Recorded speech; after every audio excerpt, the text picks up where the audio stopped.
Hi friends, welcome back to Ramya others trends. ಇವತ್ತಿನ recipe chicken pulao. ತುಂಬ simple ಆಗಿರುತ್ತೆ. ಇದು ಹೆವಿ ಇರೋದಿಲ್ಲ, ಮಸಾಲೆ ಕೂಡ ಜಾಸ್ತಿ ಏನೂ ಇರೋದಿಲ್ಲ, ಪ್ಲೈನ್ ಆಗಿರುತ್ತೆ.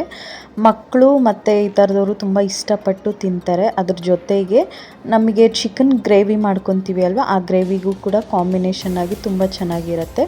ಶೇರ್ವಾಗೂ ಚೆನ್ನಾಗಿರುತ್ತೆ. ನೋಡಿದ್ರಿ ಅಲ್ವಾ ಎಷ್ಟು ಚೆನ್ನಾಗಿದೆ ಕಲರ್ಫುಲ್ಲಾಗಿ. ಇದಕ್ಕೋಸ್ಕರ ನಾನು 3 ಕಪ್ ರೈಸನ್ನು, ನಾರ್ಮಲ್ ಮನೆಯಲ್ಲಿ ಬಳಸ್ತಕ್ಕಂಥ ರೈಸನ್ನೇ ನಾನು ನೆನೆಸಿಟ್ಕೊಂಡಿದ್ದೀನಿ ಒಂದು ಸೈಡಿಗೆ. ಅದಾದ ನಂತರ ಚಿಕನ್ ತೊಗೊಂಡ್ಬಿಟ್ಟು, ಚಿಕನ್ನಲ್ಲಿ ನಿಮಗೆ ಎಷ್ಟು ಬೇಕೋ ಅಷ್ಟು ತೊಗೋಬೋದು. ಚಿಕನ್ ಪೀಸಸ್ಸು ಬಿರಿಯಾನಿ ಪೀಸಸ್ನೇ ತೊಗೊಳ್ಳಿ. ಇದರಲ್ಲಿ ಈಗ ಸ್ವಲ್ಪ ಖಾರದ ಪುಡಿ, ಅರ್ಧ ಟೇಬಲ್ ಸ್ಪೂನಷ್ಟು ಖಾರದ ಪುಡಿ, ಅರ್ಧ ಟೇಬಲ್ ಸ್ಪೂನಷ್ಟು ಉಪ್ಪು, ಜೊತೆಗೆ ಒಂದು 3 ಟೇಬಲ್ ಸ್ಪೂನಷ್ಟು ಮೊಸರನ್ನು ಹಾಕಿಬಿಟ್ಟು ನೀಟಾಗಿ ಈ ಥರ ಕಲಿಸ್ಕೊಳ್ಳಿ.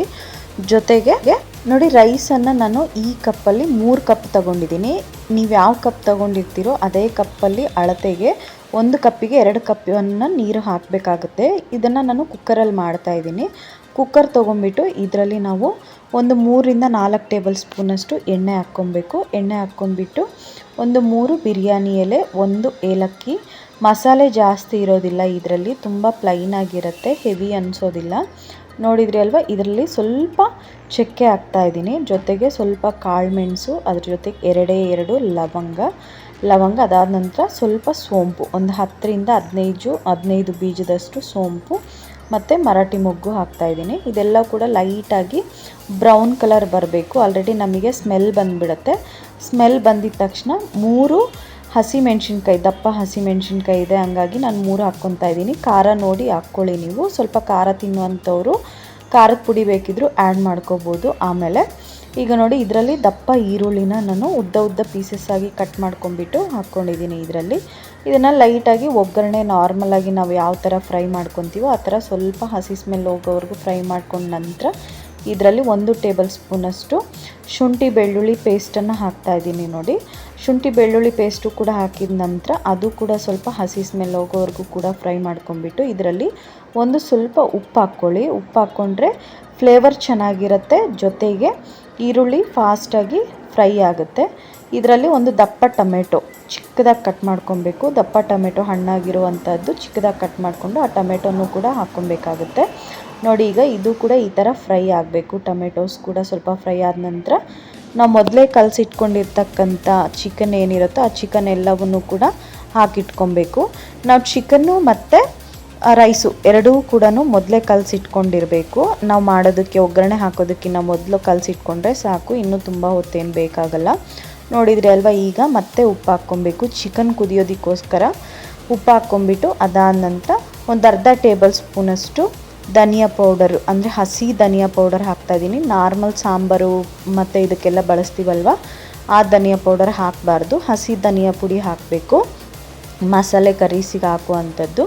ಅದಾದ ನಂತರ ಅರ್ಧ ಟೇಬಲ್ ಸ್ಪೂನಷ್ಟು ಅರಿಶಿನ ಪುಡಿ, ಸ್ವಲ್ಪ ಕೊತ್ತಂಬರಿ, ಅದಾದ ನಂತರ ಸ್ವಲ್ಪ ಪುದೀನ ಕೂಡ ಹಾಕ್ಕೊತಾ ಇದ್ದೀನಿ. ನೋಡಿ, ಇದೆಲ್ಲದೂ ಕೂಡ ಚಿಕನ್ ಜೊತೆ ನೀಟಾಗಿ ಫ್ರೈ ಆಗಬೇಕು. ನೋಡಿ, ಚಿಕನ್ನು ಚೆನ್ನಾಗಿ ಕುದ್ಬಿಡಬೇಕು. ಈಗಲೇ ಯಾವಾಗಲೇ ಆಗಲಿ ಚಿಕನ್ನು ನಾವು ಯಾವಾಗ ಮಾಡಿದರೂ ಸಹ ಆಯಿಲಲ್ಲೇ ನೀಟಾಗಿ ಕುದಿಸ್ಕೊಂಬಿಡಬೇಕು. ನೋಡಿ, ಸ್ವಲ್ಪ ಹೊತ್ತು ಕುಕ್ಕರು ಕ್ಲೋಸ್ ಮಾಡಿಬಿಟ್ಟು ಕುದಿಸ್ಕೊಬೇಕು. ಚಿಕನ್ ಎಲ್ಲ ನೀಟಾಗಿ ಕುದ್ದಿದೆ ಅಂತ ಗೊತ್ತಾದ ಮೇಲೇ ನಾವು ನೀರು ಆಗಿರ್ಬೋದು, ಬೇರೆ ಏನಾದರೂ ಆ್ಯಡ್ ಮಾಡ್ಕೊಳ್ಬೇಕು. ಇಲ್ಲ ಅಂದರೆ ಚಿಕನ್ನು ನಾರ್ ಟೈಪ್ ಆಗಿಬಿಡುತ್ತೆ, ಕುದಿಯೋದಿಲ್ಲ ಅದು.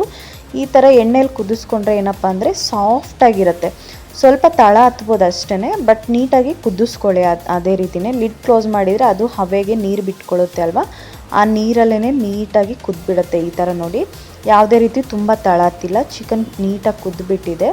ಸೊ ಈ ಥರ ಕುದಿಸ್ಕೊಂಡಾದ ನಂತರನೇ ಸ್ವಲ್ಪ ದಪ್ಪ ಪೀಸಸ್ ಇರೋದರಿಂದ ಎಣ್ಣೆಲೇ ನೀಟಾಗಿ ಸ್ವಲ್ಪ ಒಂದು 5 ನಿಮಿಷ ಕಡಿಮೆ ಫ್ಲೇಮಲ್ಲಿಟ್ಟು, ಒಂದು 5 ನಿಮಿಷ ಹೈ ಫ್ಲೇಮಲ್ಲಿಟ್ಟು ಕುದಿಸ್ಕೊಬೇಕು. ನೋಡಿದ್ರಿ ಅಲ್ವಾ, ಈ ಥರ ಕುದ್ದ ನಂತರ ನಾವು ಮೊದಲೇ ನೆನೆಸಿಟ್ಕೊಂಡಿರ್ತಕ್ಕಂಥ ಅಕ್ಕಿ ಎಲ್ಲ ಕೂಡ ಇದರಲ್ಲಿ ಹಾಕ್ಕೊಬೇಕು.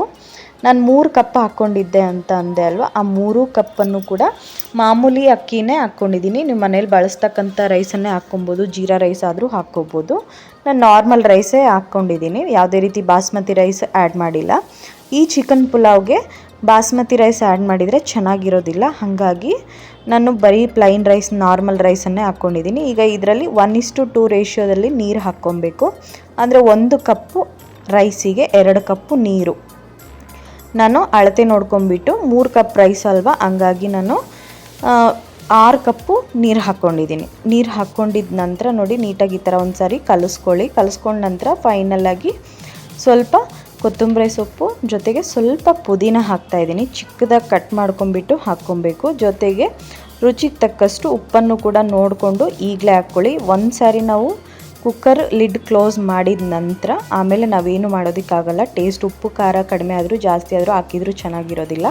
ಅದಾದ ನಂತರ ಅರ್ಧ ನಿಂಬೆಹಣ್ಣನ್ನು ಹಿಂಡ್ಕೊಂಡಿದ್ದೀನಿ ಇದರಲ್ಲಿ. ಅದಾದ ನಂತರ 1 ಟೇಬಲ್ ಸ್ಪೂನು ತುಪ್ಪ ಹಾಕ್ಕೊಂಡು ಲಿಡ್ ಕ್ಲೋಸ್ ಮಾಡಿಬಿಟ್ಟು 3 ವಿಜಿಲ್ ಹಾಕ್ಸ್ಕೊಂಡ್ರೆ ನೋಡಿದ್ರಿ ಅಲ್ವಾ ಎಷ್ಟು ಚೆನ್ನಾಗಿ ಎಷ್ಟು ಪರ್ಫೆಕ್ಟಾಗಿ ರೆಡಿಯಾಗಿದೆ ಚಿಕನ್ ಪುಲಾವು. ಪ್ಲೈನ್ ಆಗಿರುತ್ತೆ. ಇದ್ರ ಜೊತೆಗೆ ಮೊಸರು ಬಜ್ಜಿ ಹಾಕ್ಕೊಬೋದು, ಇಲ್ಲಾಂದರೆ ನಾವು ಚಿಕನ್ ಶೇರ್ವಾ ಬರುತ್ತೆ ಅಲ್ವಾ, ಚಿಕನ್ ಶೇರ್ವಾ ಆದರೂ ಹಾಕ್ಕೊಬೋದು. ತುಂಬ ಟೇಸ್ಟಿಯಾಗಿರುತ್ತೆ, ಪ್ಲೈನ್ ಆಗಿರುತ್ತೆ, ಡೈಜೆಸ್ಟ್ ಮಾಡ್ಕೊಳ್ಳೋರ್ಗೂ ಕೂಡ ತುಂಬ ಈಸಿಯಾಗಿರುತ್ತೆ, ಹೆವಿ ಅನಿಸೋದಿಲ್ಲ. ನೀವು ಕೂಡ ಮನೇಲಿ ಈ ರೆಸಿಪಿನ ತಪ್ಪದೆ ಟ್ರೈ ಮಾಡಿ, ಇಷ್ಟಪಟ್ಟು ತಿಂತೀರಾ. ತುಂಬ ಟೇಸ್ಟಿಯಾಗೂ ಕೂಡ ಇರುತ್ತೆ. ರೆಸಿಪಿ ಇಷ್ಟ ಆದರೆ ಲೈಕ್ ಮಾಡಿ, ಶೇರ್ ಮಾಡಿ, ಹಾಗೆ ಸಬ್ಸ್ಕ್ರೈಬ್ ಮಾಡೋದು ಮಾತ್ರ ಮರಿಬೇಡಿ. ಜೊತೆಗೆ ಬೆಲ್ ಐಕಾನ್ ಕ್ಲಿಕ್ ಮಾಡಿದರೆ ನಾನು ಯಾವುದೇ ರೀತಿ ವಿಡಿಯೋಸ್ನ ಅಪ್ಲೋಡ್ ಮಾಡಿದರೂ ಕೂಡ ನಿಮಗೆ ನೋಟಿಫಿಕೇಷನ್ ಆಗಿ ಬರುತ್ತೆ. ಸೊ ನೀವು ಲೈಕ್ ಮಾಡಿದರೆ ಏನಪ್ಪ ಅಂದರೆ ನಮ್ಮ ವಿಡಿಯೋಸ್ನೂ ಕೂಡ ಇಷ್ಟಪಡೋರು ಇದ್ದಾರೆ ಅಂತ ಇನ್ನೂ ಸ್ವಲ್ಪ ವಿಡಿಯೋಸ್ನ ಚೆನ್ನಾಗಿ ಮಾಡೋದಕ್ಕೆ ಹೆಲ್ಪ್ ಆಗುತ್ತೆ. ಹಂಗಾಗಿ ಲೈಕ್ ಮಾಡಿ, ಶೇರ್ ಮಾಡಿ, ಜೊತೆಗೆ ಸಬ್ಸ್ಕ್ರೈಬ್ ಮಾಡೋದು ಮಾತ್ರ ಮರಿಬೇಡಿ.